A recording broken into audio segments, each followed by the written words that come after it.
हम तुम्हारे हैं। हाँ तब बबुआ लोग का हाल बा? ठीक ठाक बा लोग नो? चलो बढ़िया बात, ठीक रहे के चाहिए, मस्त रहे के चाहिए, तबे न मजा आई पढ़े में।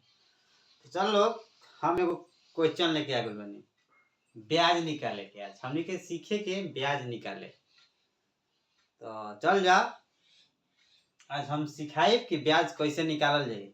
हमनी के गांव में चाहे सरकार हो, बैंक देवे ले लोन, तो बतावे ले कि ब्याज हातना के साल में हातना लागी, चाहे महीना में हातना तारा ऊपर ब्याज देवे के बाद। तो वही बारे में हमनी के आज जानेंगे आ निकाले सीखे के कि कैसे निकलेला। तो चल जाओ हमनी के सीखल जाओ। हम बतावत ताई, अब बतावे के पूरा कोशिश करब कि समझ में आ जाओ। तो चलल जाओ, एक बार सवाल के पढ़ लेवल जाओ, तबे बुझाई कि सवाल क्या कहता। देखो जो सवाल क्या कहता है। सवाल कहता है 3 वर्ष के लिए 8% वार्षिक ब्याज की दर से 500 रुपए का ब्याज ज्ञात करें। ठीक बा, फिर पढ़ल जाओ। 3 वर्ष के लिए 8% वार्षिक ब्याज की दर से 500 रुपया के ब्याज ज्ञात करे के बाद, माने कि 3 साल में 8% की वार्षिक ब्याज। हमने कहे तरी समझल जाओ ना, फ्रेश ले समझल जाओ, तबे दिमाग में घुसी। कि मान ले बा कि 3 वर्ष में 500 रुपया, मान लीजिए कि हमने के 500 रुपया लेनी जा केहू से, आदमी से, 500 रुपया आदमी देलन, कहलन कि तहारा से हम 8 रुपया वार्षिक ब्याज, यानी कि साल में हम 8 रुपया ले, हम क रुपया के 100 रुपया के 8 रुपया ले हम। तब हमनी के 3 साल में कातना देवे के पड़ी ब्याज, उहे बतावे के बा। ठीक बा ना? तो चल जाओ, 8% माने 100 रुपया के 8 रुपया साल में देवे के बाद, 100 रुपया के 8 रुपया। तो उहे हमने के बताया कि 3 साल में कब रुपया ब्याज हुई, उहे हमने के ज्ञात करे के बा। तो चल जाओ, बहुत ही आसान तरीका से हम बताए, सूत्र पे बैठा के बना दो जी, बहुत आसान बा। ठीक बा ना? तो चलो जाओ, आगे बढ़ल जाओ, हल कर जाओ इनका के। देखल जाओ पहले जा का देवल बा ओकरा के उतार लेवल जाओ। ठीक बा ना? मूलधन, मूलधन देवल बा,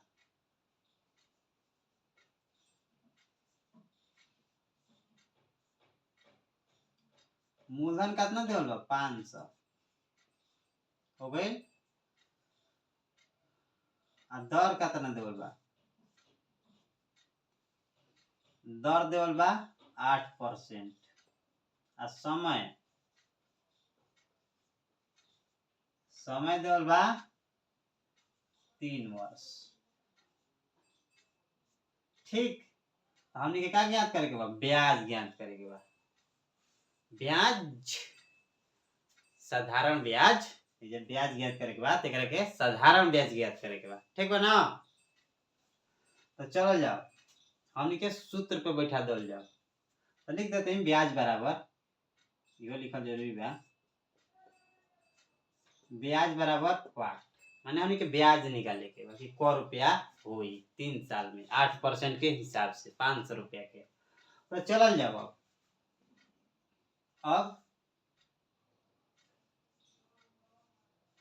सूत्र से चलल जाओ। ठीक बा ना? सूत्र पे एकदम हाल दे बनी। सूत्र एक होला, ब्याज बराबर सूत्र होला मूलधन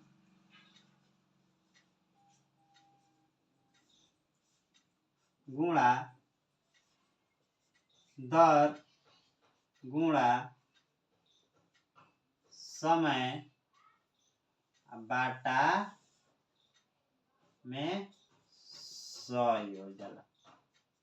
ठीक बा?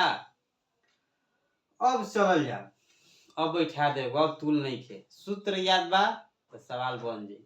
मूलधन कितना देवल बा 500 रुपया, ये ना 500 लिए बा कर्जा, 500 रुपया हो गई मूलधन। ठीक, अब दर कहता क% के हिसाब से 8 रुपया दर हो गई। और समय का कहता 3 वर्ष, बाटा 100 हो गई। चलो आगे बढ़ जाओ। अब देखल जाओ कटावल जाओ। अभी जो देखल जाओ बाटा में 100 बा, 100 बा ऊपर 500 बा, तो 2 0 से कट जाए, 2 0 से 2 0 एक बात जाए तो कोनो बात नहीं के, हमने के डायरेक्ट कटा दो ना 100 5 500, क्या दिक्कत है? चाहे 2 0 से 2 0 कटा दो, एक के कोनो वैल्यू नहीं के। आगे अब क्या कर जाओ, का बचा बा एकरा गुणा कर देल जाओ। 8 5 40 और 40 तिहाई 120, 120 रुपया। ठीक बा ना, आ गई 120 रुपया। ये हमने क्या हो आंसर आ गई। 500 रुपया लेनी जा सूद, माने सूदी पे समझ लो ना, गांव में सूद पे मिलेला। 5 रुपया सैकड़, 10 रुपया सैकड़ अपन लेला के बाद। ठीक बा ना, तो हमने के 500 रुपया ले रही जा, आ वो आदमी हमने के 8 रुपया के हिसाब से माने 100 रुपया के 8 रुपया देवे के बाद वो 1 साल में, तो हमने के 5 साल लेनी जा 3 वर्ष में देवे के रहा 8 रुपया के हिसाब से, तब कितना ब्याज हो जाई वही हमने के निकाले के रहा। तो ब्याज हमने के निकल कहता ना 120 रुपया। 500 रुपया के हमने के 120 रुपया का देवे पड़ी ब्याज, जो ना के सूद कहल जाला।